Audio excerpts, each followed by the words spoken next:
So let's start out asking about a thing called a jetpack and how excited are you? About it. I have been wanting this jetpack for 2 seasons, and I didn't know if I was ever going to get it. And Dave was always sort of like, in time, in time. But he never let me know that it was actually going to happen. So once I finally, he never told me until I read the script, and I was like, no way, I get it, finally. And now I get to use it.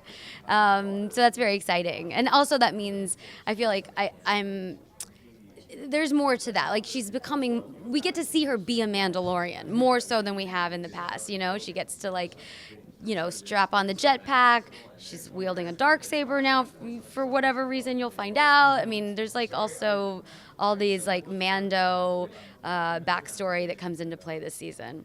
Well, yeah, between the trailer and the clip and the poster, where there's not a lot of characters on that poster, but Sabine is one of them, it really seems like this is going to be a big season for her. Is that safe to say? Yes, it is. I'm really excited that that's the case. I mean, for season 1 and season 2, I feel like we got a little more season 2, a little taste of what, where she came from, but certainly we didn't get to sort of flesh out those stories like we have in season 3, which is really exciting to me, just as a fan wanting to know, and also, to get to sort of know the character I voice better and have a fuller sort of understanding of who she is and where she came from, and the people around her, and from her past that we might get to meet finally. And it's really exciting, especially just to get. I can't wait to watch it because of course I haven't seen it animated, so I only have an idea of what things might look like. But as you saw in the clip, that jetpack Mando chase through the.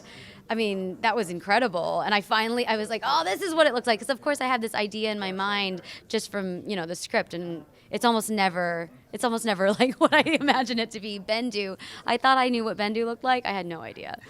It was so cool. I mean, he sounds amazing. He looks amazing. Thrawn sounds amazing. The whole thing. Well, that chase scene, it was really exciting, and yeah, they really show sort of her abilities, but also the fact that they're not limitless. I mean, she doesn't have super strength, right. So it's a struggle. Do you like how they really kind of get into the reality of what it's like while letting her be pretty badass? Absolutely, but I also like those moments that humanize her in a way. I mean, and I forget. I don't know if other people forget, but I sometimes forget how young she is. Because she is so mature and she is so capable and awesome. You forget that she's a teenage girl, and so sort of moments like that, or moments when she's like shows a little frustration or resentment about something. You're like, oh yeah, I mean, this is who we're dealing with. I mean, she's not superhuman. She's just really awesome and way cooler than us, but or I should just say for myself. Me too. But she is, she's not infallible, and so I think that's sort of nice to remember. But I also love, that sort of thing about how she is coming into her own season 3. I mean, she was already mature for her age and always sort of like poised and skilled, but I think now with the greater responsibility, she sort of has to assume a sort of new level of maturity and what she has to accomplish now, because it's not just sort of responsibility that she has to the Ghost Crew. Now she's sort of got this whole Mando storyline, and maybe she has responsibilities elsewhere that we might have to explore. Intriguing. You mentioned... It's so hard to talk about these things without bleh, so it's like always a struggle trying to answer the question and yet not tell you anything. Well, you mentioned the Darksaber, and I know you can't talk about the specifics of how she might get a hold of it or what she might do with it. You've talked openly about how, you knew Star Wars going into this, but you didn't know the minutia. So what's it been like for you to learn about the Darksaber and then see the reaction that people are like, oh, this is so important that she has this? Well, I actually, luckily, long before I ever knew that I was going to get the Darksaber, I learned about the Darksaber by watching Clone Wars, and what is it, season 5, 6, 5? 5 is when he's got it against, with Maul, I believe. Yeah, that. Oh, and by the way, Freddie, Prinze Jr.'s favorite, I think I can say, his favorite sort of death scene in Star Wars, all of Star Wars probably, is that scene with the Darksaber. Usually, like, not the one that... Aren't there 2 different versions? There's one more, like, sort of explicit version. I think so. So he showed me that scene on his iPhone in a recording session long ago, and I of course, so that's when I was like, oh, this is so good. And so then of course I basically watched all of the Mando stuff on Clone Wars before I ever started watching Clone Wars properly from the beginning. So I sort of, I feel like I knew the importance of that. So once I finally realized I was going to get it, in whatever way I do get it, I couldn't believe it.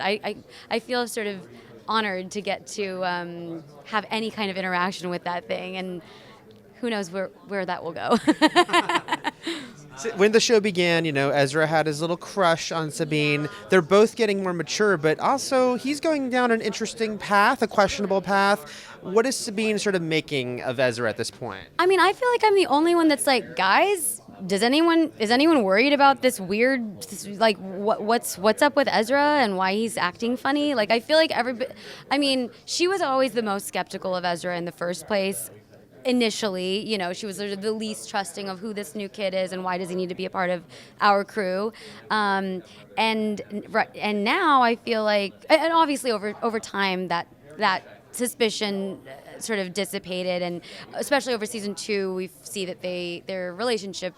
She's no longer calling him kid and being dismissive. They're peers now, and they have a bond, obviously. But season 3, yeah, I think Sabine is very savvy and very observant, and I think she sort of sees a change in Ezra that I think she feels like people are being oblivious to, and it's a little bit frustrating for her. But I like that part of the storyline. Like in the trailer yesterday, I loved that moment. Who asked? Does Hera ask Ezra when did Kanan teach you how to do that? And he says he didn't. And then you see this like sort of glimpse of like a little bit of almost like an evil something on his face. I was like, ooh, I am fully on board with that storyline. Let's see more of that. So yeah, I think Sabine is aware that there's a shift and quite concerned. Are you excited in this season as we're getting closer to A New Hope? Like Dave was saying earlier, that your guys are going to be sort of incorporating more elements, characters like Wedge, and sort of bleeding a bit more into that world? Yes, I mean, that was the first movie I ever saw, and I think those episodes 4 and 5 are probably, I guess, my favorite, aside from Rebels, obviously, favorite Star Wars entities.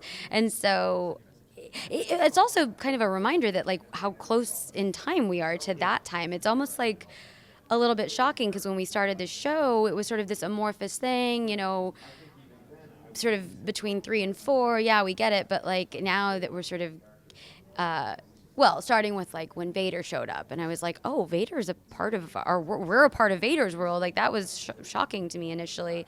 And of course, teenage Princess Leia shows up. I mean, things like that are exciting for me because I'm like, these guys. But then it's also like, oh, right, we're kind of coming up on that time. And I wonder how that will play out as far as like overlap and, so who knows? As Dave says, anything is possible.